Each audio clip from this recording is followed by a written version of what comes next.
रणवीर नामक एक कार धोने वाला अपना व्यापार चलाता था। रणवीर को कारों से बहुत लगाव था। उसके साथ अच्छे कपड़े पहनना और अच्छा दिखना भी उसे बहुत पसंद था। अगर कोई रणवीर के कपड़ों की या उसके चेहरे की प्रशंसा करते हैं तो वो बहुत खुश हो जाता है। यही उसकी सबसे बड़ी कमजोरी है।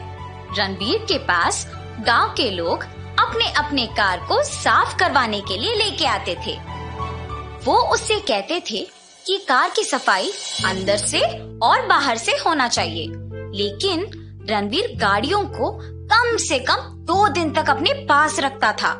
अगर रणवीर के दुकान में आया हुआ कार उसे बहुत अच्छा लगा तो वो 3 या 4 दिन तक वापस ही नहीं देता था। रणवीर अपनी यात्रा के लिए कारों का उपयोग करता था और अपने दोस्तों को प्रति घंटे के हिसाब से कारों को किराए पे देता था।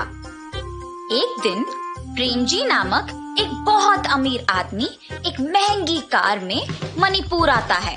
रास्ते में कीचड़ के कारण उसका कार का टायर गंदा हो गया और वही प्रेमजी को कार धोने का एक दुकान नजर आया। कार पूरा गंदा हो गया। यहाँ वैसे भी एक कार वॉश का दुकान है, यही वॉश करवा लूंगा।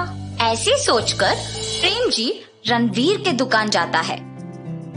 रणवीर प्रेमजी का कार देख सम्मोहित हो जाता है।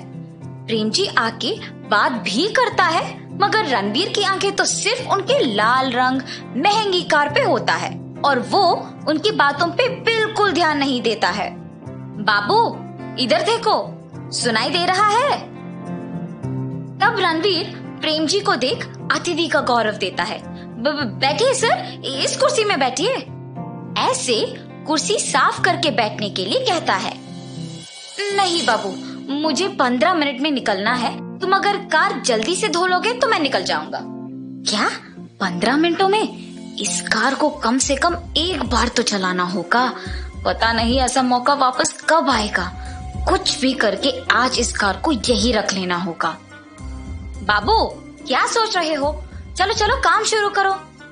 सर, आपका कार देख के पता चल रहा है कि बहुत कीचड़ और गंदगी भरा है। ये सब साफ करने में वक्त तो लगेगा ही।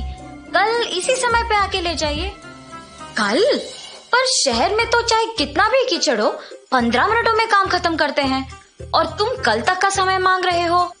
यहाँ तो वो सारी मशीन नहीं है ना भाई साहब, आपकी मर्जी है अब। ऐसे कहता है।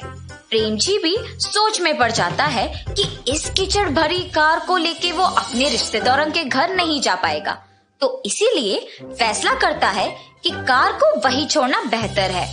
ध्यान रखना, इस कार से मेरा बहुत लगाव है। ऐसे कह के वहां से चला जाता है। रणवीर की खुशी की कोई सीमा नहीं थी। कूद कर नाचते हुए कार में बैठता है। वाह वाह, देखो कैसे चमक रहा है। ये गियर, ये स्टीयरिंग, आय हाय, काश ये कार मेरे पास होता।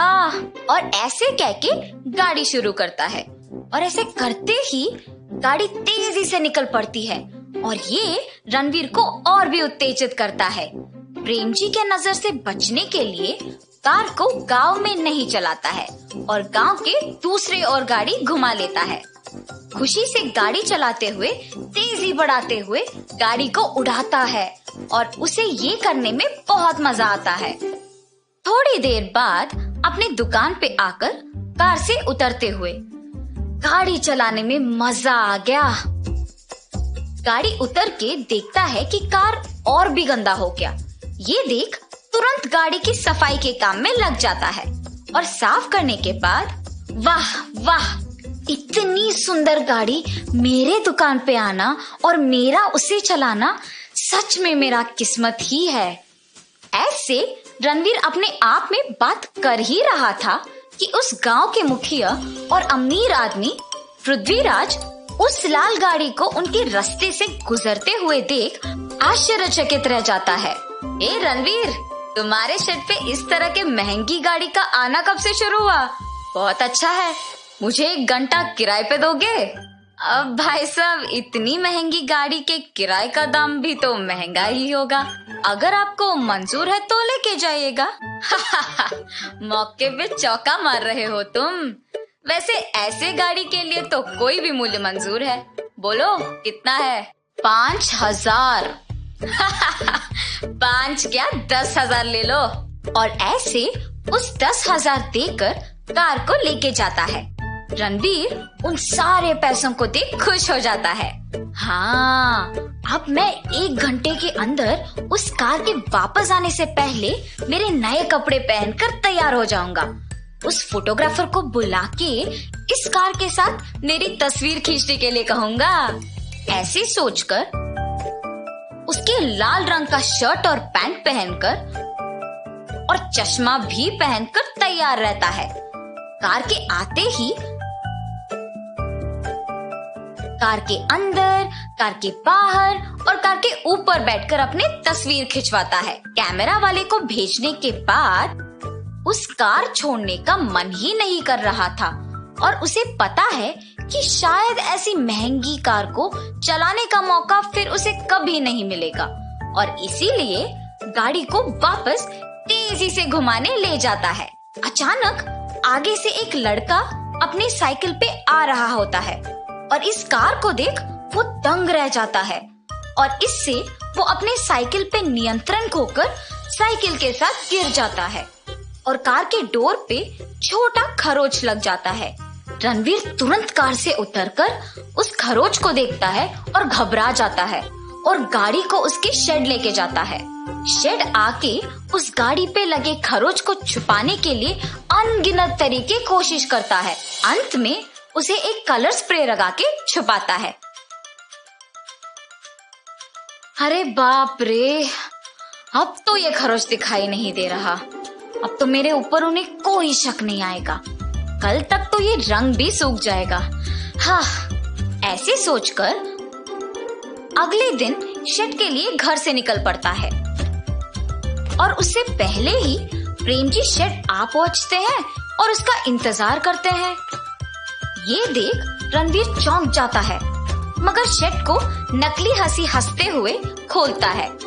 जैसे ही रणवीर कार पे लगे कपड़े को उठाता है, प्रेम जी कार के पास जाके जांचते हैं कि उसने ठीक से सफाई की या नहीं और इस दौरान रणवीर कांपते रहता है।